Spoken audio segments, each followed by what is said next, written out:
না, ডেফিনেটলি আপনার ওয়ার্ল্ড কাপের টিম আমরা যত আগে দিতে পারবো ততই কিন্তু আপনার মেন্টালি, রকিল ভাই যেটা বলেছেন যে মেন্টালি প্রিপারেশনটা কিন্তু খুব ইম্পর্ট্যান্ট। হ্যাঁ, প্লেয়ারদের প্রস্তুতির জন্য, সব কিছুর জন্য ডেফিনেটলি এটা হলে কিন্তু ভালো হতো। বাট একটা জিনিস আমাদেরকে মনে রাখতে হবে যে মুস্তাফিজ আইপিএলে ছিল, আইপিএলে আসার পর তার লেভেল অফ ফিটনেস সব কিছু ডেফিনেটলি সে অনেক ভালো ফিটনেস লেভেল মেনটেন করছে বলেই কিন্তু চেন্নাই সুপার কিংস তাকে খেলাচ্ছে। তারপরেও আমাদের কাছে মনে হয় যে নিজস্ব আমাদের যে বলয় রয়েছে তার ভেতর থেকে তাকে দেখার ব্যাপার রয়েছে। আপনি দেখেন যে সৌম্য সরকার কিন্তু ইনজুরি থেকে লাস্ট ম্যাচটা কিন্তু খেলেছে।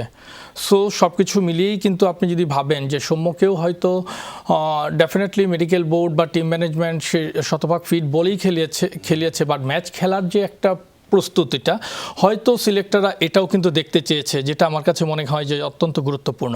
ডেফিনেটলি একটা টিম যখন আপনার 15 জনের স্কোয়াড করবেন, আপনার 13 জন কিন্তু অটোমেটিক্যালি আপনার সিলেক্টেড হয়ে যায়। হয়তো এই 1-2টা জায়গায় কিছুটা কনফিউশন ছিল বা শেষ পর্যন্ত ক্রিকেট বোর্ড দেখতে চেয়েছে, এ কারণেই কিন্তু শেষ সময় পর্যন্ত ক্রিকেট বোর্ডকে ওয়েট করতে হয়েছে। তবে ডেফিনেটলি আমরা যদি আগে সিলেকশন করতে পারতাম ভালো হতো। তো আমার কাছে মনে হয় যে এই কারণগুলোর জন্যেই ক্রিকেট বোর্ড হয়তো শেষ সুযোগটা পর্যন্ত নিতে চাচ্ছে।